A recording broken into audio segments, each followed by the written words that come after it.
everybody. I'm Sean Reynolds from Sportsnet, about to be joined by Ken Weave from Sportsnet. Together, we are Kenny and Renny, and this is the Kenny and Renny post-game show after, man, what an exciting game against the Seattle Kraken. I love this game. I love this game from start to end. Again, I know there's going to be a certain segment of Jets fans that absolutely love the days of like kind of high scoring and, high event hockey. That's not what we're going to see as much anymore. The subtleties of the game, and I thought were played well by the Seattle Kraken as well. The subtleties of kind of like, holding your opposition's feet to the fire. Those kind of games where you have less than 30 shots by either team.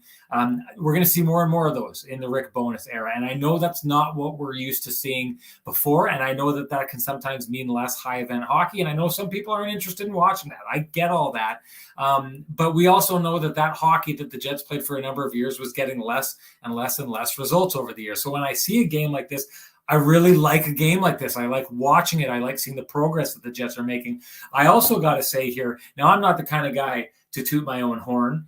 Who am I kidding? I'm totally the kind of guy to toot my own horn. But I want to talk about this show and some of the themes that we've been talking about lately and how they showed up in tonight's game.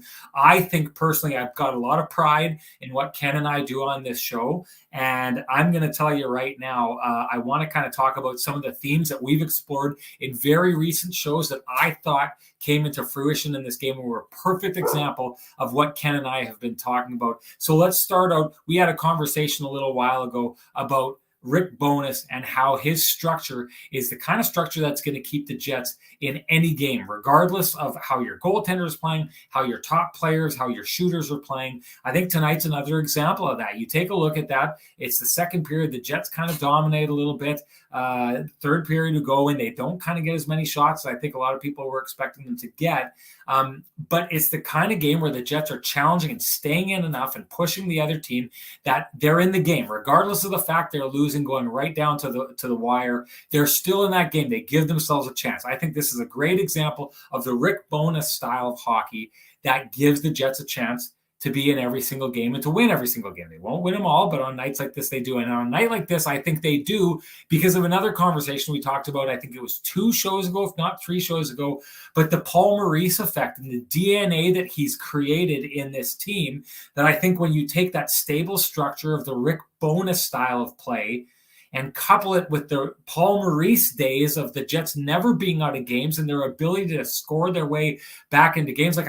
Think about this. Think a couple years back, that game that they played against it was the Washington Capitals, and they were down 1, and they took a penalty, and it's 5-on-4, and they pulled their goaltender and come back to score and tie that game and win it in overtime. I mean, what we saw here tonight, the Jets scoring with, almost no time left on the clock to send this to overtime and to pull it out of the fire. This is a hallmark of the Winnipeg Jets over the last number of years. So to bring that era of Winnipeg Jets hockey and allow it to continue existing in the Rick Bowness era, I think you're seeing what we were talking about before, the Paul Maurice era and the danger element that he added to this team is alive and well. And then last show, if you checked it out, I know it was a late one and not as many people saw it, but we talked about the high IQ pest that Pierre-Luc Dubois is. And I could not think of a more perfect example of what we saw tonight. This game was over, ladies and gentlemen. There is no reason the Winnipeg Jets should have got a point, never mind 2 points out of this game, because it was over with 25 seconds left. The Seattle Kraken have a really good structure. They've got everything set up, and they've cleared the puck down the ice. It's going to take 10 seconds for the Jets just to regroup and try and get the puck back into the zone. That gives them 15 seconds to set up and try and get something on net and score. This game is over. And then the high IQ pest that we talked about last show in Pierre-Luc Dubois strikes. And how does he do it? Well, it's a play as the puck is going out the zone. He does this, and this is a subtle play, but people who've played hockey before know how frustrating it is when you're defending a guy and he's standing in front of you, and all of a sudden he just kind of leans back and pops you one. It comes out of nowhere. Guys aren't expecting it. and it drives you nuts, right? Because it's either going to get you right in the chest and take your wind out, or it kind of pops you in the bottom of the chin or something like that, and it enrages you, right? Now, Pierre-Luc Dubois does that, and all he's doing is battling for like he's carving out his territory. But he does so in a way that he knows he can really get a rise out of that player behind him. And what happens? Well, the player, Carson Soucy, takes a cheap shot at him, punches him in the back of the head. There's no reason for this. The game is over. The only way that the Jets have a chance of getting back in this game is if Carson Soucy turns and does something so unbelievably selfish that it gives the Jets a chance. And that's what Pierre-Luc Dubois did in that moment. He got a player on the Seattle Kraken to forget his team, to forget the points in the standings, to forget everything, and care about one thing in that moment, and that's retribution. And the only way that happens is if you create white hot rage in that player. That's what Pierre-Luc Dubois did in that moment. And that right now, never mind and we'll get into that. Blake Wheeler did a great job, goal 300 to tie it up. But the only reason we are talking about the Winnipeg Jets winning tonight right now, it does not exist without Pierre-Luc Dubois. Those subtleties that he's able to enrage his opponent, pulled that off tonight. That's why we're where we're at. We got a great show coming up for you. We're going to bring Scott Billick in, but first we got to bring in our main man, Kenny. You know the drill. Best music in the business. Here comes Ken.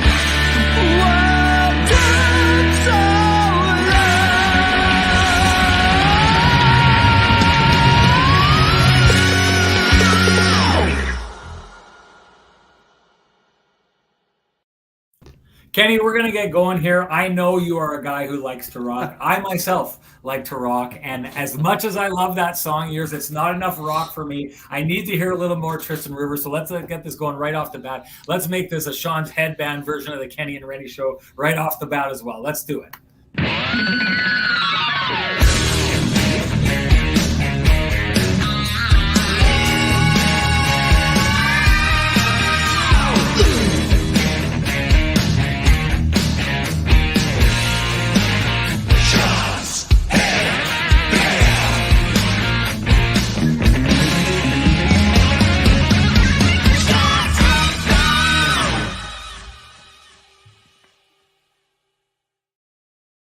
Kenny, the best of the best always fight through it no matter what they're facing, and that's what we're having here tonight with you. Are you okay with sharing where you're at right now? I know the audience noticed you were a little sick yesterday. Give us an idea how you're feeling. Yeah, sorry I was unable to join you at Investors Group Field today. I have tested positive for COVID-19 for the first time since last December, unfortunately. I was hoping it was just a case of the sniffles, but going to be on lockdown mode here for the next couple of days. I had to cover the Bomber game remotely, had to cover it from my home office and leave the interviewing to you and the others down at the stadium. But looked like a fun day for Winnipeg sports fans on a lot of fronts. Interesting game, obviously. The Jets had a really strong second period, but weren't really able to convert, and then found a way late. But yeah, I mean, I'm a little bit under the weather. Sorry, I'm just someone who's asking who made the music, and I'm sharing our main man Tristan Rivers with everybody. It's okay. It's good. Yeah. It's good. It's very good. But yeah, so unfortunate.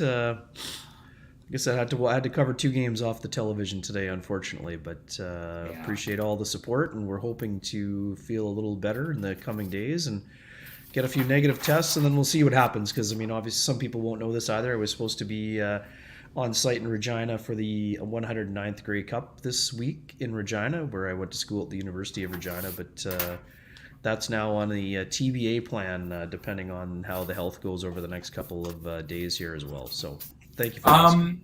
No problem, man. I appreciate you gutting it out and gutting it through. It doesn't surprise me one bit because you're a pro's pro, and you're going to be doing that. I'm going to bring in Scott Billick here, but first I want to make a quick little announcement here. We've talked about this before, the Lamplighter. If it does not go, there's a rollover, and then the next person is up for making not just getting one, but 2 8-packs of the Lamplighter. What's up? It wasn't claimed, you mean, or what? So I'm just saying right now, as of now, it hasn't been claimed. Oh, sorry. No. I texted you. Crystal Morgan had sent me a note yesterday about the Lamplighter. Or no? She sent you a note to dive in, but unless Crystal Morgan is both Crystal Morgan and Lowry's right hand. Oh, sorry. No one has claimed the Lamplighter yet. Okay, so gotcha. This is the official call. Lowry's right hand. If you are on this show, you've basically got like 5 minutes, and otherwise it rolls over. And the next winner, and I'm set to announce that winner. It's ready to go. Is going to get 16 frosty, delicious Lamplighter amber ales. So you're officially on the clock. Lowry's right hand. It's not going to last long. We're going to bring in Scotty, ask him what he took away from this game, and then after that, we're announcing the new Lamplighter. So here we go, bringing Scotty into the show. Good to see you, my man. Scotty's down in Seattle, been checking out the game. Boy, oh boy, this isn't the first time we've seen the Jets pull off a miracle come from behind victory. Is this one any different than the ones we've seen in the past, Scotty? No, not necessarily. I mean, you said right off the top of the show while I was watching. I mean, they kind of got gifted. I mean, they got gifted 2 power plays late. The Eberle hooking call was and then obviously, I mean, But here's the thing, and I agree with you 100%. What Pierre Dubois does out there pisses people off, and when he pisses guys off, some guys go over the edge. And Carson Soucy did something that you don't even see in the UFC. I mean, you're not allowed to strike a guy in the back of the head. He drilled Pierre Dubois. I'm saying it, and he just crushed him in the back of the head. Like that was a vicious punch. And Dubois, who isn't a guy who stays down very much. From Mount Rainier. Yeah, it's just outside. You can actually see it from not far. But no, it was one of those stupid plays that guys make sometimes in the heat of the moment. It happened with 26 seconds left in the game, and it gave the Jets life again. Their power play has been atrocious as of late. They haven't been able to get into the zone. They haven't been able to sustain zone time even when they do get there. They get a goal tonight from Mark Scheifele, who basically takes advantage of Sam Gagner missing so far wide that his shot ricocheted off the end boards out to Scheifele, and Scheifele's able to tuck that one past Martin Jones. But Blake Wheeler had a hell of a game, in my opinion.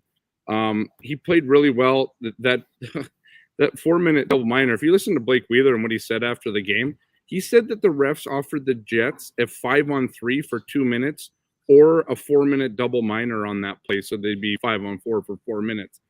And he's like, I've never heard of that. This is a guy who's played 1,000 games in the NHL, more than that now, who's essentially saying the refs offered the Jets, one of 2 different penalties that they could have accepted. But I thought Blake Wheeler played a really good game. He's in there late, digging around, trying to get a goal. That's a captain's goal, even though he doesn't, wear the captaincy anymore. I thought, it did look like some of their wins from the past, right? Blake used the word or the phrase again, stay in the fight. But, I thought the Jets played a really good second period tonight. They struggled in the third. You probably expect that a little bit from a team playing for a second time in 22 hours. Last night was a heavy game. It was a hard game. The Jets tried, but they just couldn't do a whole lot in Calgary. A desperate Calgary team kind of smothered them and stifled them at every opportunity. This is a team that's now still atop the Central Division. Dallas won today. It's a different team. And so, you can say it looks like, wins of old. But I thought the Jets stayed with it right till the end. Mark Scheifele made mention of that. They kept going right till the end. They weren't trying to. They got it. That was a greasy goal. They weren't looking for the beautiful goal that whatever. So I didn't have too much of an issue with it. I mean, this is a team that's winning games in a bunch of different ways this year, and it's not just by staying in the fight all the time. So Yeah, I thought it was a good game. It's hard to answer your question. I know what you mean. I just don't know really what the right answer is to it. I don't think you know what I mean. I'm not saying that at all. This doesn't remind me of their other wins. This to me is a combination of the old Winnipeg Jets and the new Winnipeg Jets. They stay in this game the right way. This isn't an example of the Jets getting caved in and then turning it on at the end. This is the Jets staying within their game plan, making sure they stick around in that game, and then using that kind of DNA that they've built up over the years to come to the end. But I mean, to your point, like the Pierre-Luc Dubois play to me keeps this game alive. And then they get and I'll say this about the Wheeler goal again. This goal it comes from the fact that they had 6 players on the ice, right? Like they're basically moving the puck around the tree of 3 players. And they just throw 3 players to the front of the net, right? It's hard to cover the sticks of 3 players. Like you see, Adam Larson is right there. He's got the opportunity to beat Blake Wheeler to the puck. But the confusion comes in for the defenders and the fact that there's 3 Winnipeg Jets right there. So Kyle Connor shoots the puck, and I don't think Kyle Connor is shooting to try and score there. He's not going top corner. It's a very cerebral play in that he's not trying to rip it top corner, because if he misses top corner, what's happening, guys? It's going off the boards and it's going all the way out of the zone and it's over, right? He's throwing that puck right to the front of the net with speed, gambling that the goaltender is going to get in front of it, but it's going to create a rebound. And then there's 3 guys there, right? Well, the reason there's 3 guys and they can outman the Kraken defense core is because they've got that extra man. They've got the extra man because of Pierre-Luc Dubois. This to me is it's just smart hockey from beginning to end. 25 seconds left. This game is over. And the Jets won that game because they're smarter than the Seattle Kraken. Ken, do you have any thoughts on that? Yeah, I mean, the thing with Wheeler, I mean, you have to go to the dirty areas, right? So, I mean, again, I think that, I mean, we always said if you don't have the guy's stick, you don't have him checked. So, I mean, that's not a knock on Adam Larson. Like you said, Sean, it's hard to check everybody who's there. But Wheeler gets the props for me for going to the area and beating him to the puck. Now, again, you have to have some luck and some anticipation. But yeah, I mean, that's, that goal happens with 5.2 seconds remaining, and because they got 3.9. No, they changed the time. Oh, they changed it? Okay. 5.2, yeah. So it was originally that time, but no, I mean that's it's funny. Rick Bowness, before he himself, I think, had the setback, he was talking about the importance of greasy goals, and there they are. That was a case study on greasy goals, getting to the hard areas. And it's funny. I mean, it's not funny. I mean, yesterday, Sean, we talked about Blake not having his legs. Scott, you were in the building. I mean, Blake didn't have his legs yesterday in Calgary. I don't think really anybody today, did, though. I mean, no, I'm not. Again, I was not pointing it out, but you're right. Yeah, we've seen him working extremely hard today in what would have been a more physically taxing scenario. Blake found those legs again and got to the hard areas. After that 4-minute minor that you discussed, he had an incredible shift where he hustled to the net, made a really smart play, and almost scored on a really, really good effort getting to the net.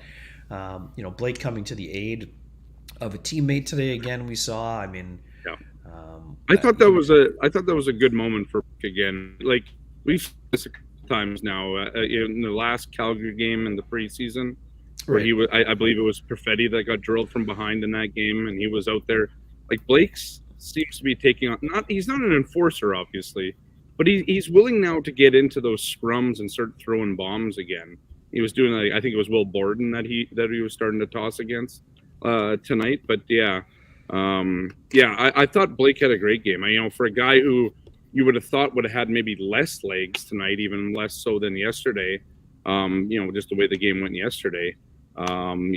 Definitely. I see we got free girls in your city, in U City, in the chat there tonight. You bringing them in? You bringing in the Seattle girls? I don't know, man. With your I love this town. I'll tell you. Have the people seen this? Like, have the people seen this rink? Like, it is beautiful in here. I don't know if people have actually seen the inside of this place, but it's a stunning arena. Very nice place. Hopefully, no doubt. Anyways, No doubt. Hey, sorry, I got to move on to some business. First off, Yep. I just want to give a shout out to the boys at Vittorio Rossi who get you looking a little bit better than how things are looking right now. I don't know, maybe they've got like a custom made in Italy kind of headband that I should be switching over to. I'll go talk to Frank because Frank knows this kind of stuff over at Vittorio. He's got this kind of stuff down pat. We'll see what he has to say, see if I can maybe add it into the repertoire. But, I mean, I think I'm classing things down when I put on the headband, which I'm okay with. Frank likes to class things up, and if you'd like to class things up, go see Frank and the boys over at Vittorio Rossi on Corridon Avenue. They'll take care of you. Kenny and I will be back to wearing the fancy threads that Frank provides for us when we're back in the arena on Thursday. So we will get back to that. And before we go too long, Lowry's right hand, unless, Kenny, you've seen anything. I don't think I've seen any kind of call. I haven't had anyone get a hold of me. So we're moving on to the Lamplighter. I will announce after you give me your Lamplighter who the next winner of the now 16-pack of cold, delicious Lamplighter ale. Ken, what's your Lamplighter on the night? Yeah, I think that it's got to be the Wheeler goal in a game where the Jets, were probably they could have been frustrated. They had Scott can get into it a little bit after we're done here, but, kind of a dominant second period where they outshot the Kraken 17-6, but weren't able to pull away. The Jets' kind of stick-to-itiveness was rewarded with that play. And again, the power play that had struggled got 2 in the game, and yes, the second one was with the extra attacker, but Blake Wheeler's willingness to get to the net and scoring his 300th goal to spark the Jets comeback is my Lamplighter. But I'd also like to pick the Got You Covered as my, instead of mentioning the honorable mention. Sorry, do the rest of the promo, but I just want to stick with that when we're finished with the promo action. Okay, all right. So then now please, everyone join in. I know I've already got a lot of people doing the Lamplighter, but if you had a Lamplighter of the game, give it to us so you can join or enter to try and win some of this tasty, delicious Trans-Canada Brewing Lamplighter Amber Ale. The winner of the now 16-pack from our last show who pitched in is Ian Bloomberg. Ian, if you're listening, I haven't seen you in the chat room. You are now the owner of a 16-pack of Lamplighter Amber Ale. That is if you get a hold of me and claim it before the next show. Hang on a second. What's that? Turd Ferguson said Lowry's right hand is in here. Well, it's too late. I just passed it along. It's way over. To go. I announced it. He needed to get a hold of us. He had the time to do it. Anyways, Ian Bloomberg, moving on. He's got to claim it. Otherwise, it's going to go up to being a 24-pack of Amber Ale. But I'm going to ring the bell, which I like to do at home. Ian Bloomberg, the first winner of the 16-pack of Lamplighter Amber Ale. That's good stuff. And if you want to, if you can't wait to win your own 16-pack or 8-pack or whatever we're handing it on this day, if you can't get the bell rung for you, go ring it yourself. Head down, Ken, if you take that off the screen there. Head down to Trans-Canada Brewing and you can get your own Lamplighter Amber Ale, or they've got tons of stuff down there. The blueberry is my favorite, to be honest, but the Lamplighter is phenomenal. Just head on down to the Trans-Canada Brewing Tap Room 11290 Kenniston. It is where we are going to be having the Kenny and Renny Christmas party, and we wanted to open up the invitations to that. If you want to go to that show, we've got room. It's basically the first 40 people who want to join us have got to come down. It'll be $20. You'll get your first drink on us, and you'll get food there that night, and you get to watch a live viewing of the Kenny and Renny show. And while you're there, you can even jump on the show and ask your questions and pop up in a box just like what you see here right now. So just like you've been doing with our Lamplighters, and when you tried to win those Jets tickets, if you direct message me on your phone and lock it down, I'll take your $20. You'll get a ticket, and you'll be there at the Kenny and Renny Christmas party. Canada, didn't you say you were going to dress up like Santa at that party too? That hasn't happened yet, eh? Yeah, we'll have to work on that. Hey, hang on. We have good news here. Lowry's right hand actually lives in Alberta, so the 16-pack, he's happy to give up his 8-pack. Okay, so, well, you know what? News. We love it. We don't have to deal with any anger. I know. Yeah. I mean, that wasn't the point of it. It does make it fun when someone's winning a 16, but we really appreciate Lowry's right hand being here. And I knew if it was going to happen, it was going to happen on a show like this, right, Ken, where it was late last night. I think we've wrapped up at around 1 a.m. We knew that was going to happen anyway. So we need to move on, though. So the Johnston Group got you covered moment. I know some people have weighed in on that in the chat room. What was your got you covered moment? Yeah, the got you covered moment is not just the goal, it's the back check by Mark Scheifele on Andre Burakovsky to start the play in overtime, where at the end of a longer shift, he gets the puck, he steals the puck from Andre Burakovsky, he gets it over to Josh Morrissey, and then he beelines down the ice to create an odd man rush. And it's just a dynamic, another outstanding play by Morrissey to get it over for the offside one timer.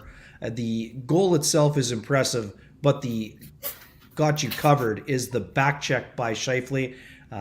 We've talked a lot about Mark's need to be more of a 200-foot player. He's talked about it himself, and that's a great example. After a night where Mark was on for all 3 goals against Calgary, he came up with an incredibly important play in a game where the Jets pulled one out of the fire late. And it was partly due to that play that he made defensively, and that's why that was the got you covered play of the game for me. For me, the got you covered play is the Dubois drawn penalty. I mean, he's like, oh, we're going to lose this game? No. I got you covered. We're just going to go on a power play now and win this game. I absolutely love it. Like, in all honesty, there's no way the Jets should have won this game. And then Pierre-Luc Dubois just pulls off a little bit of Pierre-Luc Dubois magic. His ability to get people enraged at him to the point that they cannot control themselves. Like, if you're a coach, imagine the earful Carson Soucy's going to get or got in the room after that game. Imagine the walk of like that. Kevin Sawyer talked about it, the walk of shame that he had to make with 5 seconds left on the clock to go back to his bench and be like, hey, sorry, boys. I know we had a win done. It was lock, stock, and 2 smoking barrels. But I just had to get my revenge out there. I mean, save it for later on in the season, right? But Pierre-Luc Dubois is so good at getting people so incensed that they just can't help themselves. That's good stuff. I like that stuff. Let's talk a little bit, dig in a little bit more on Mark Scheifele. I know you touched on him a little bit, but another 2 goals here tonight. I know, Ken, you weren't the big. Actually, let's go to Scott. Scott, I want to get your thoughts on his road trip so far. Ken wasn't the biggest fan of his game, and when I say that, I'm not trying to put words in his mouth. Ken said, they could have been better on that night. When you take the road trip as a whole, what did you think of Scheifele last game against Calgary? And if you thought similar to what Ken thought, how did you think he bounced back tonight? Yeah, I did. I mean, I agree with Kenny last night. I was kind of in sick bay as well. But the show, the game, yeah, I agree because, I think last night was the game where, it's hockey night in Canada, big stage, right? And, I just didn't feel like the Jets really came out to really play in that game. And they kind of got pushed around a little bit. But tonight, I think that the big thing for me is that Mark Scheifele came out tonight and redeemed himself, right? It wasn't, woe is me or whatever. Like Mark Scheifele took, essentially, took it upon himself to make amends for, his performance last night. And not only that, probably for the team's performance last night. I don't think it was just that. I think that was kind of a captain type of thing to do, was kind of put the team on his shoulders and go and do it. And so I guess if you look at it in the end, the reason why this team is, you can talk about Blake Wheeler's goal being the lamplighter or Pierre-Luc Dubois turning his head backwards and then getting in the back is the moment of the game that changed it all. But I think Mark Scheifele just being in position to score both of those goals. And like Kenny said, that back check, that's, I missed it live because I'm sitting there, still trying to change my whole story around because I thought, the Jets were going to lose 2-1. And then I look at it in the replay. I'm like, wow, here's Mark Scheifele out of gas, clearly. Just having played 2 games in 22 hours, going back and getting the puck and then turning the other way and skating just as hard. But I think it starts, as Kenny said, with just, and those are the types of things that we've all talked about Mark Scheifele lacking over the last couple of years. It's that tenacity, that drive, the motivation, whatever you want to call it. So if you come out of this road trip and Mark Scheifele has played, it maybe had a bad game, but we're not talking about Mark Scheifele anymore having 3, 4, 5, 6 bad games in a row, right? Or just he's the reason why the Jets are losing, because he doesn't back check, and so his Mark gets behind him and scores a goal because Mark is being lazy. We're not talking about that anymore. Now we're talking about Mark Scheifele makes a great back check, turns it around, goes, makes himself available for Josh Morrissey to slide a puck over and win a hockey game. And I think those are the types of things like, so if you want to talk about Scheifele's road trip in kind of a bubble, well, it's probably 50-50. He had a bad night last night. He had a really good night tonight, in my opinion. But I just think overall, Mark Scheifele's game has really kind of changed the complexion of this Jets team, right? And we've talked so much about how losing Mark in the bubble and losing Mark against Montreal in that second round series, how impactful that was to the Winnipeg Jets in both of those playoffs. Now you're seeing how impactful he can be, circa 2017-18, even 18-19, those years where he's a game changer, and he's still doing that. And not only is he just doing it, he's also just taking it upon himself to be that guy, to take the team on his shoulders at times. And sure, it's a team effort, of course, right? I mean, we talked about the Wheeler goal and that. I'm kind of repeating myself here, but the point I'm saying is that Mark Scheifele overall, I'm not looking at Mark Scheifele on a game-by-game basis anymore. I'm looking at the bigger picture of Mark Scheifele this season more often, because more often than not, Mark Scheifele is doing all the right things on the ice that you would want him to do. And he's back to being Mark Scheifele. And I think that's the most important thing here. Yeah. Here, go. Just one quick one on Scheifele. 5 shots on goal, 9 shot attempts today. So he was all over the ice.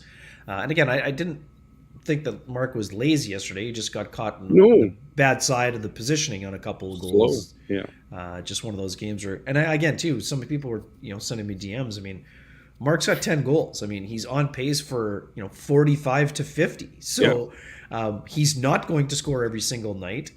He's sometimes you don't have your best, but he responded incredibly well. I just want to throw this out here. Bart Ullman says, for some reason, the Jets suck when they are on Sportsnet. We had a Wednesday night hockey earlier this year in which they beat the Stanley Cup champs in overtime, which was an absolutely great game. And that was when they started the Appleton, Lowry, and Pionk threesome to go win that game. I can't think of a more interesting game maybe that the Jets have played this year, but we'll put it to the test because next Saturday it's a hockey night in Canada against the Penguins. I'll be hosting that game, as I will be hosting the Monday game against the Carolina Hurricanes, and then going down to Minneapolis St. Paul to cover the Wednesday night hockey game against the Minnesota Wild. Those will be 3 tough games. So hey, let's put it to the test there. We'll try your theory out on that point. Ken, I really like Scotty's point. I want you to dig in a little bit more than you did. I really like Scotty's point about the fact that last year the conversation about Mark Scheifele was about, not putting the effort in, not being defensive enough, consistently being like caught, the guy reaching as the overtime goal is scored or as the game tying goal is scored or something like that. And he really is building up a pretty thick book already this season. Never mind the goals that he's scoring, which you always knew that he could do. But he's building up a pretty thick book, wouldn't you say, this season of just kind of getting caught doing the right things far more often than what he did last year. Yeah, absolutely. I mean, I think that Mark shared his thoughts with Scott and Banff. I mean, I think that Mark is enjoying hockey again. We saw this change in attitude. I think as early as the Manitoba Open when he was just getting ready to play. But since training camp has started, Mark has sort of got that smile on his face quite a lot more than we saw the last couple of years. And, for him, he's got to a better place. He's enjoying having joy in his life. And that's translating into high effort and, high performance on the ice for the Winnipeg Jets. And we knew he needed to have those sorts of efforts this year. I mean, he's has the ability to be a huge asset, and he's been one of the Jets' best players. And we knew that aside from Connor Hellebuck, Mark Scheifele is going to have to be one of their best players, and so far he has been. Kenny, give a shout out to our main man Lou, if you will. Yeah, you bet. Lou Ferlin, if you're in the market for anything real estate related, whether you're buying, whether you're selling, whether you're curious and want to look at his listings, you can check him out at loufurlan.ca. That's LOUFURLAN.ca. You can reach him in the office at 204-989-5000 or via cell at 204-791-9971. Lou is an outstanding agent and an outstanding human being. He would have had a great day today watching all the sports. He's a big football guy, a former Manitoba Bison. He would have enjoyed that Bomber game and also would have been watching that Jets game closely all weekend long as well. But if you're looking for real estate, lose your guy. I'll tell you something. You thought tonight's game by the Jets was a good comeback. Kenny was almost about to throw his money away, and then Big Lou stepped in and sent him down the right road. So if you're looking for a guy who can not only just act as a realtor, but can coach you into the right good life choices, as Ken says, Lou Furlan is no doubt your guy. And you know what? I wanted to get in here and dig in a little bit deeper. Lowry's right hand. I know that he doesn't get the 8-pack, and I think that he was probably going to gift it anyway. But I'm going to give him the home field dig deeper award here because he says Wheeler played like a fourth liner tonight, just what Bones wants. He was all over it, leading by example. I love this comment because it goes to the whole idea of the Jets coaching staff saying they want every single line to look like each other, right? They want them playing a right way. I think this is really, really insightful by Lowry's right hand because this is usually – I especially in years past, the way we covered these Jets, this comment, Wheeler played like a fourth liner tonight, would be an insult. This is not an insult in the Rick Bowness world. This is the ultimate compliment in the Rick Bowness world. And we've seen Blake Wheeler score a lot of pretty goals in his career. This was his 300th tonight. This one was a lunch pail goal. It couldn't have come at a better time. And he does it by doing exactly what Lowry's right hand says here, playing like a fourth liner, which means in the universe of Rick Bowness and the Winnipeg Jets' new coaching staff, it means each line playing like each other, which means playing the right way. And that's what we saw tonight. That's why this game went into overtime. That's why the Jets have 2 points right now instead of limping home after an 0-for-2 road trip. Really, really good stuff. Since we're talking about Wheeler, dig into him a little bit more. If you're looking for marketing and more, you can go to myhomefield.ca. For those who happen to be listening on the podcast and maybe aren't tuning in right now. Wheeler. So a couple things, Sean. Incredibly active tonight. 6 shots on goal, 13 shot attempts. And even though he had 6 minutes in penalties, at least 2 of which were absolutely absurd on that double minor. And Scotty, you can dig in because you were in the building. There's no way that Andrei Burakovsky gets away scot-free. How does he get no penalty? Ridiculous. But Blake Wheeler took 20 shifts and played 18:41. And yes, I understand there was overtime, but he was not on the ice in overtime. The fact that he had 6 minutes in the box and still played 18:41, that tells you that Rick Bowness knew that he could lean on Blake Wheeler in the back end of that back-to-back. Sorry. Dig in, Scott. I was going to tell you to respond, so get at it. Yeah, I mean, again, Mark Scheifele. We're looking at Mark Scheifele in a broader picture this year. I think the way that I'm looking at Blake Wheeler is very much the same. And it's not like Blake Wheeler had a bad year last year. I think he obviously, he was 60 points in 65 games. I mean, that's not a bad season by any stretch of the imagination. Here's a guy that got hit pretty hard by COVID last year and then had his knee injury in Vancouver in December. And I think he only missed like 9 games or something like that because of the COVID stuff. But no, like the way that I'm looking at Blake Wheeler this year is like the biggest test for Blake Wheeler was going to always be of his character. Like, who is Blake Wheeler as the teammate and the hockey player? Because as soon as you strip that C from a guy, you either lose that guy to his own ego, or he says, as he did himself, doesn't matter if I'm wearing the C or not. If you think I'm going anywhere, you're sorely mistaken, blah, blah, blah, blah, blah. Blake Wheeler has backed up every single word he said during that press conference earlier in the year. He may still not get along with us very well in the media. I tried to ask him about his year and whatever, and he kind of did his, what do you mean? Like, hey, Blake Wheeler doesn't want to talk about himself, and I'm trying to get him to open up his heart and all that stuff. It's never going to happen. We're always going to keep trying. But no, I totally think that Blake Wheeler has done an exemplary job of being stripped of a C and coming out and still being that exemplary teammate. And he has done everything he's been asked to do in this team. I've never seen him once complain about his role.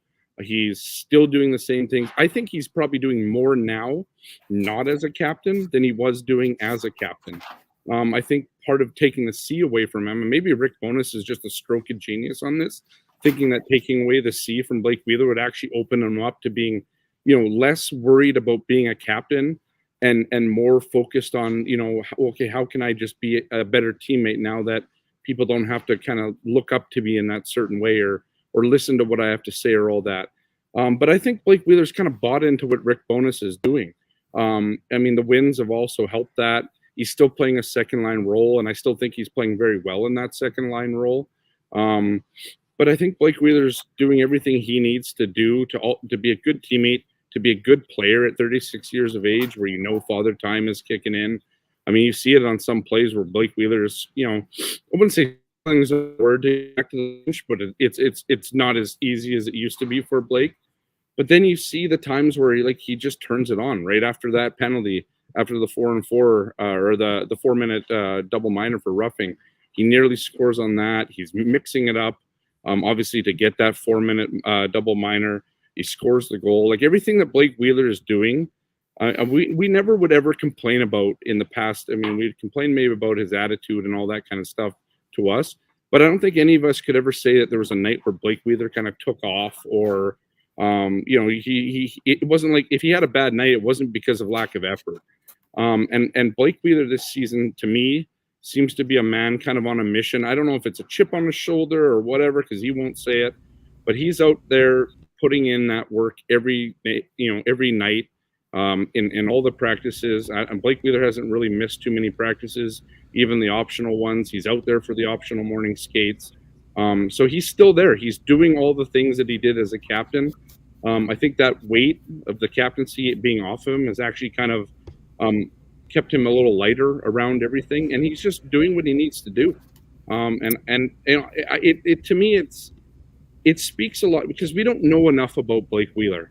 We don't know who he is. We really don't, right? But it's what you see him do for his teammates that I think really tells you the tale of Blake Wheeler. Whether or not he wants to talk to us or not about it, it doesn't really matter, because I think you get the kind of the full story, or at least a lot of it, just by watching him play every night and the way he does it. And I agree with Jolene there too. Like, I think he wants a cup, but I think he wants to win a cup here too. Like, I don't think Blake Wheeler. I mean, we can argue about this. I think Blake Wheeler would like to leave his legacy here with a Stanley Cup banner. I don't think he'll want to win one wherever he goes. But I think there's part of Blake Wheeler that wants to win a cup here. I think he's just proving it night in and night out again that, he's still there. He's still a great player. He might not be worth $8.25 million anymore every year, but I mean, he's still, a lot better than like Milan Lucic, who's making $6 million or that sort of thing.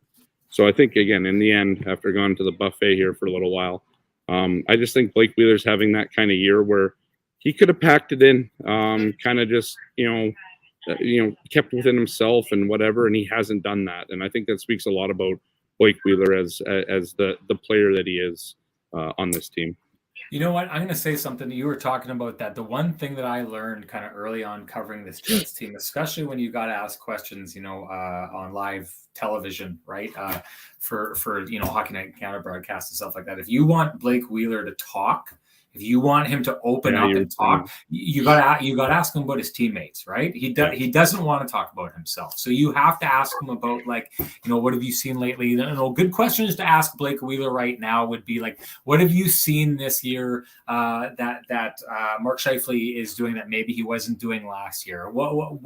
How would you describe the evolution of Josh Morrissey? Those are the kind of questions that you need to ask him. Yeah. But I do find it interesting because someone makes a point here about, Jason Eastwood says Wheeler was wearing a Jets hat in his post-game interviews too. I haven't seen him wear Jets gear in years at pressers. I mean, he's been doing it earlier this year, but I've noticed a lot of people bringing it up in the chat room, the fact that he doesn't wear the wheel hat anymore, which, I never did have a problem with that, but clearly a lot of people thought it signified him being a little bit more involved in himself than the team.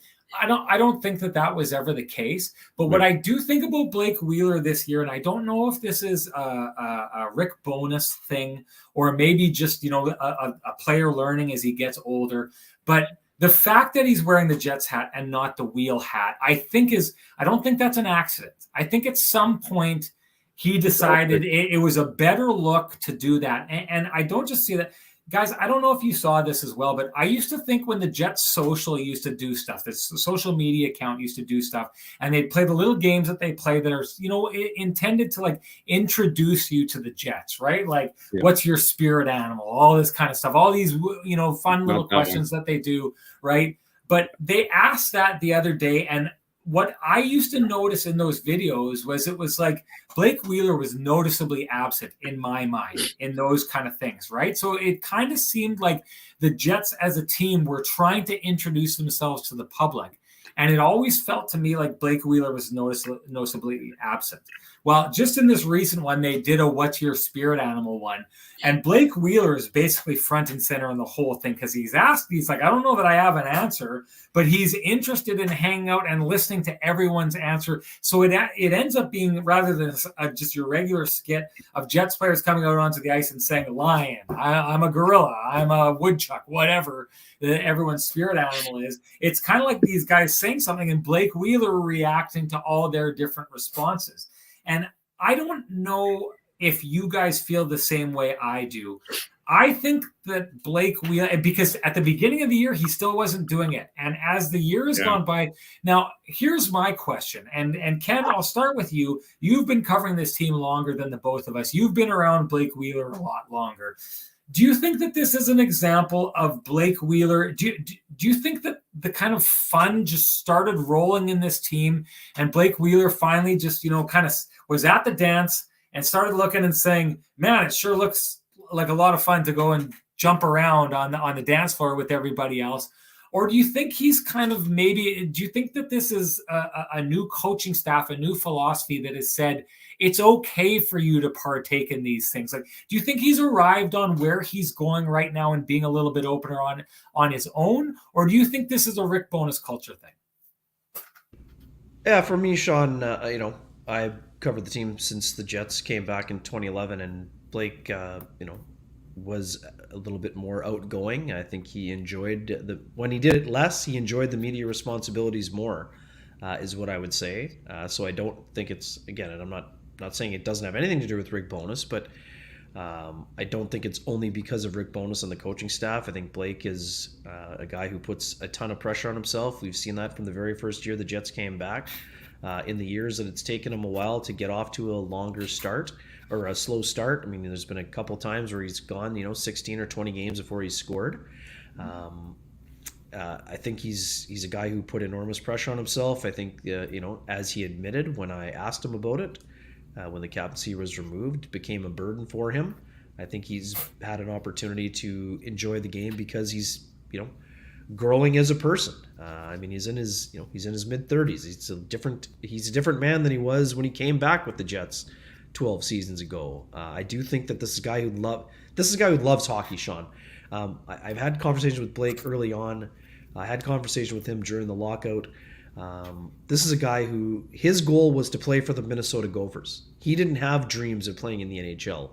His goal was to play college hockey at the U of M. And he was able to do that. And all of a sudden, when he was in high school, he was drafted 5th overall. And then all of a sudden, things kind of changed. He's been through a lot as a person. He's been through a lot as a player. He's always had to live with the fact that he was traded by the Boston Bruins months before they won the Stanley Cup. And for a guy who wants to win as much as Blake does, that's something that bothers him. Whether he says that publicly or not, that's something where he came that close to achieving that goal very early in his career, and he's accomplished a lot more as an individual since that time, and he wants to win as a team, which is what Scott mentioned a long time ago. So again, I'm not dismissing the theory, but I also have a hard time believing that although we know that Blake has accepted it, I don't think that suddenly he's having fun because he would have been wounded by losing the captaincy initially, but he's handled it incredibly well, and he is to be applauded for that. Yeah. What do you got? What's your take on it, Scotty? Yeah, I mean, I agree. I mean, I you know, the one that I remember watching was the two straw, like the whole Yeah, straw with the two holes. that was the first one that And I who was thought, okay, he's taking well, part in it, and not right? only is he like there was multiple clips, I think, and then like the last one maybe, like the longest one was like him like debating it with Yeah, somebody else. I don't know if it was Dominic he's Cominato or he's diving in. He's diving in. The whole thing, right? Sorry, go on. yeah, no, I agree, and that's what I say. Like, I don't know what it is. I mean, like again, he doesn't really kind of talk about what it is, and so like you know, you have Paul Maurice for so long, and they were kind of buddy buddy and all that, and whatever. Like, I don't know if just like a new coach has kind of maybe opened Blake Wheeler's eyes. Like, you know, they always say you can't teach an old dog new tricks, but I do wonder with Blake if he's kind of maybe seen the light a little bit on some of these things, like, you know, getting into it with the younger guys or just kind of having a little bit of fun. Like, again, again, I wish we knew more from Blake about this, but it was like it's almost like the captaincy kind of really, and like Kenny said, and he said it really weighed on him, right? Like, I mean, there was a lot of pressure on Blake Wheeler, and now I think that's lifted, and you're starting to see a little bit more of Blake Wheeler as the teammate instead of Blake Wheeler as sort of the, you know, the pseudo coach in the dressing room, right? He's not like the general anymore inside the dressing room. So I think he's kind of opening himself up to be more and trying to, I don't know if reinvent himself or reimagine himself to his teammates or anything, but he's just, you know, subtly, you know, just trying to be more approachable, I guess is the word. And I think that's one of the things that we heard that Blake Wheeler may not have been as much, especially with some of the younger players, was he wasn't that approachable. And again, you know, I don't know. We did this story last week on this creed that the Jets have kind of put on their wall. You know, I think Blake Wheeler's also bought into that too. I don't know how much of a driving force he was behind that, but again, I think this team has realized that, and I don't know how much of it even came from last year, right? Like how bad last year became. But I think this, you know, and Blake Wheeler and this whole team has kind of realized that if they're not going to be a team, they're not going to win. And so if you're going to be a team and you're going to get some wins, and they've gotten that early on, you know, I think yeah, it's interesting. And sorry, I'm kind of tangent here, but you know, if you go back to training camp or even right before training camp, it was almost like Blake Wheeler was like almost erased from like everything the Jets were doing, right? Like he wasn't on any of their advertising anymore. And, you know, there's a lot of different things with that in terms of like, you know, Blake Wheeler just wasn't as visible anymore, right? Part of it is, well, you're not the C anymore. And there you got Adam Lowry and Josh Morrissey and Mark Scheifele now kind of the basis of the team. But I think, you know, it's almost like the Jets have kind of, you know, started kind of like back to the picture a little bit. And I don't know what that is, but it's just one of those things where it kind of seems that he's kind of doing, yeah, I don't know. I think the Jets are just trying to work with the way that Blake Wheeler's kind of working with. And they're also finding out that he can be a kind of a funny guy. And, you know, he can be kind of, you know, he has that, you know, his smile and all that stuff. And, you know, just joking around with the teammates. Like, you know, I think people still want to see that. I think there's still quite a few fans of Blake Wheeler out there, and they still want to see Blake Wheeler content, and you know, those types of things, those little questions that they do are kind of, you know, shedding some light now kind of on Blake Wheeler. So I don't know if it's an organic thing or if it's kind of a, you know, a PR thing, but I think either way it's working well for Blake and the team as a whole. I'm going to dive into this in just a second, but I first wanted to give a shout out to one of our sponsors in Cambrian Credit Union. If you haven't checked it out, they've updated the new website. If you've been watching the Kenny and Renny show, you probably did, because that was part of the scavenger hunt that we had when Cambrian gave a pair of Jets tickets away on our show. Really easy to use. The new online banking page is really great as well. Ken and I know that because we are both members at Credit Union, and part of that is having our unfee account, which saves us $222 a year. You just simply have to set up a recurring direct deposit every month to your Cambrian checking or savings account, and you qualify. No minimum balance required. Great to have Cambrian on board. And man, oh man, if you've got financial goals, they are very, very easy to pursue those financial goals if you go to Cambrian Credit Union's website. Just go check that out. I'm just going to talk about this quick because I want to talk about Josh Morrissey before we leave, and we've only got about 5 minutes left in the show. I'll say this for Blake Wheeler. Blake Wheeler is an extremely focused guy, and I do wonder the idea. Now, guys, we're in the media, so we want players to open up. We want them selling, and I think what we believe, I think we have to because we're in the media, is that the more open and revealing these players are about themselves, the easier it is for fans to connect with that team and kind of create a link with them. And I think we often see ourselves as a conduit for that. So we're always trying to get players to open up, right? And we had that conversation earlier on about what often if you want to open Blake Wheeler up, you have to talk about his teammates, not about himself. But I will say this, like, I'm not the most social media involved guy. I'm not, necessarily, I can imagine that if I was on a team where I was being asked to do these social media things, I'm not like Nate Schmidt. I'm not sure I would have been all over that. Where I lie with that and not naturally being like a person to throw myself out on social media, I would guess that Blake Wheeler is that kind of guy. But you have to add on to that the fact that Blake Wheeler is a guy who is like so extremely focused. Here's a guy who's probably approached practice time his entire career as like getting out, and this is my time to get better, and I'm focused and stay the heck out of my way, right? So I do think that asking him to be involved like this, it's a big ask just by the nature of who he is and the nature of how he prepares. It is a big ask. So whatever I think has happened with Blake Wheeler this year, I think he's landed on the idea of the importance of connecting the way that he is right now with the fan base. I think he's doing a good job of it. You're right, Scott. The story or the question about the straw having, does it have one hole or two holes? It has two holes, by the way. Let's just put this one to rest right now. No, it has one. That's one. I love that. And it was the first time I'd ever really seen that before. And he dives in and he enjoys the debate. Now, you have to imagine on the ice, that's a good chunk of his typical preparation time that is being taken away. And I don't know, I wonder if there's maybe a little bit less pressure, or maybe, just maybe, and Ken, we've had this conversation, the way that Rick Bowness runs his practices, I think are done in a way where there's a real there's a real sharp focus. And there will be these little breaks where the players will kind of, break down and be kids, and then they snap right back into focus. And maybe that's part of it. Maybe Blake Wheeler now is under an environment where there's a real defined get to work right now, but there's also these built-in little breaks where Blake Wheeler now feels like he can take part in those breaks. That's just my 2 cents on it. We got to move on from this because we got to talk quickly about Josh Morrissey.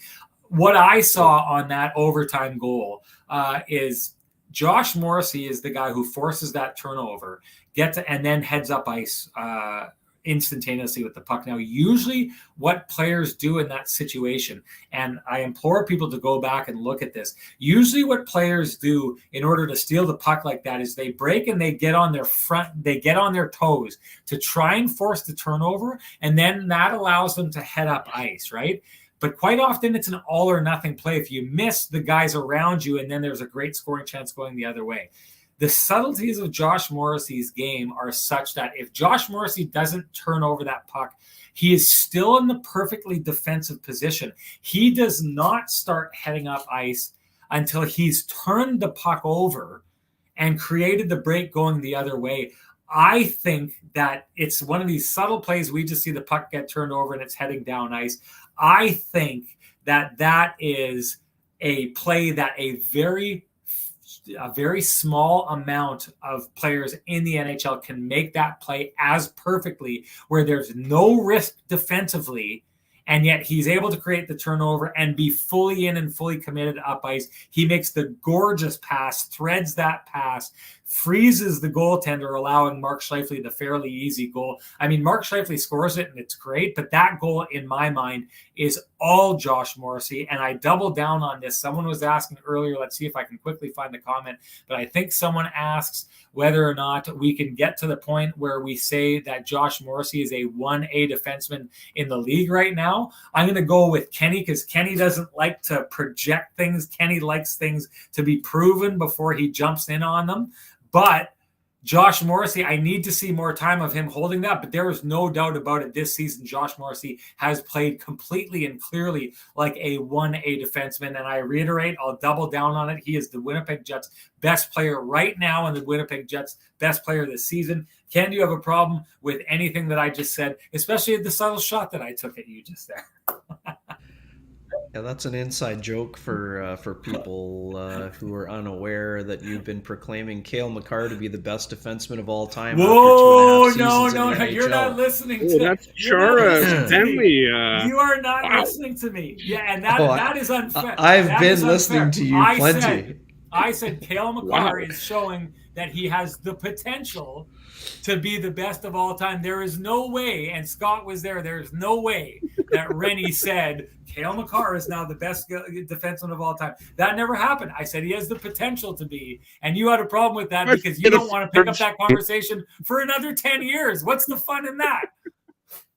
I didn't say 10 years, but I would like him to do it. One of the quickest to 50 goals, so that's a great start for him. And people who know that I covered the Colorado Avalanche throughout the playoffs last year know that I have a incredibly high level of respect for not only the play of Cale Makar, but the human being that is Cale Makar. He is a tremendous human being to go with his exceptionally gifted play. But I think he needs to spend a little more time dominating. There have been other, and again, I'm not saying he's going to fizzle out by any stretch, because I don't think he will. I just would like to see him do it for a little bit longer length of time before my response to you is that would be like saying Alex Ovechkin's going to break Wayne Gretzky's record in his third season. Well, you heard it here first, people. We'll pick this up on season 9 of Kenny and Renny. We'll have this conversation then. And it'll be fantastic. So Ken will be a little bit more comfortable doing it. Scotty, do you want to weigh in on Josh? Sorry, finish your Josh Morrissey thought. No, I mean, I talk about Josh Morrissey every single show, so I know some people were getting rattled that the fact that we weren't talking about him. I mean, my view on Josh Morrissey has been the same. I mean, he's been exceptional this year for the Winnipeg Jets. We talk about his edge work almost every single night. So that's not to say he doesn't deserve to be talked about every single night, because he does with the way that he's playing. Another ho-hum day for Lowry, for Morrissey, just under 25 minutes of play on the top pairing where he does everything for the Jets. I mean, it's very impressive to watch. Before we Scotty, I'll turn it over to you, but I'm curious for your thoughts on David Riddick. I mean, you were in the building. I know we're over an hour here, but I think it's important. We went into this year wondering what the Jets were going to get out of the backup goalie position. And right now, David Riddick has played one bad period against the Vegas Golden Knights. Yeah. And it probably wasn't even as bad as it looked, because the Jets weren't very good in that period. But since that time, he's won 2 games and looked pretty good in doing so. Yeah, I saw a tweet of No Save Dave after the Eberle goal. And I was like, it was the Eberle goal. Who scored the Tanev goal? The Tanev goal. I'm like, that was a great place shot by Brandon Tanev. And off a rebound. So, you mean, David Rick's still trying to attract the puck there. Or not off a rebound, but it was just a bouncing puck in the slot there. Sorry. I thought he played well tonight. I think for the amount of hockey that David Riddick is playing at the moment, which isn't a lot, this was just his third start in Winnipeg's 14 or 15 games now. Like it's not a lot of hockey that he's playing. So he's been asked to come in on these back-to-backs, essentially. That's basically all he's really played this year, is the second game of the back-to-back, and try and bail one out for the team at times.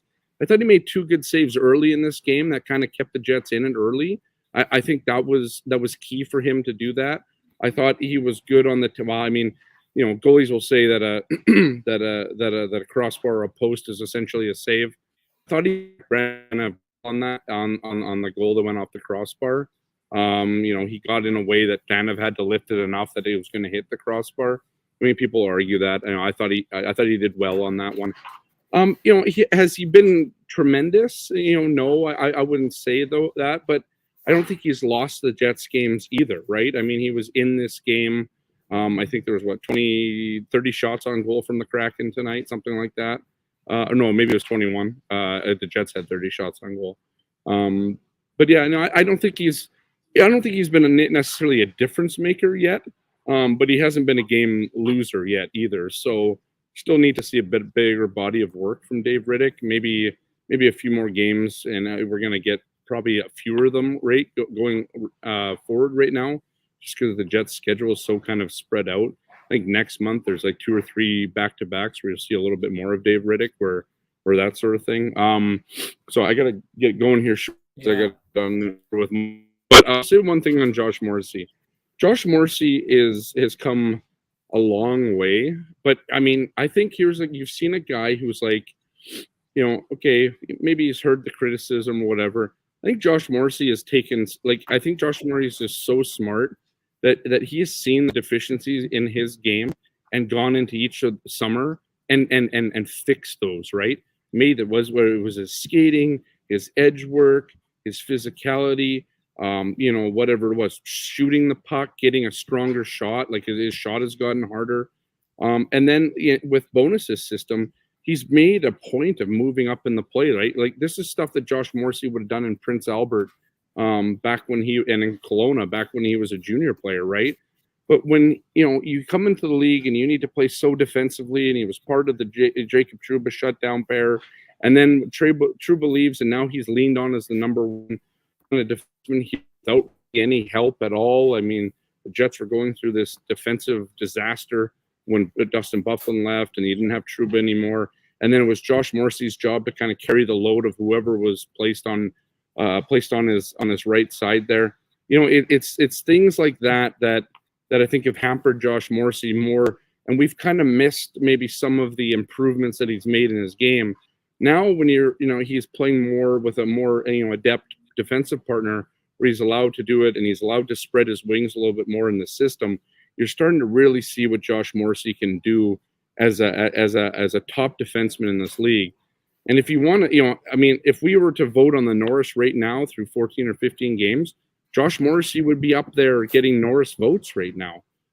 He's got the points, because that's often what the Norris comes down to, in my opinion. I know Kenny argues with this one with me, but I think it's a points race half the time, just like the Rookie of the Year award. But he's right up there. He's got the assist. He has the 1 goal. He's leading the team in points and in assists already.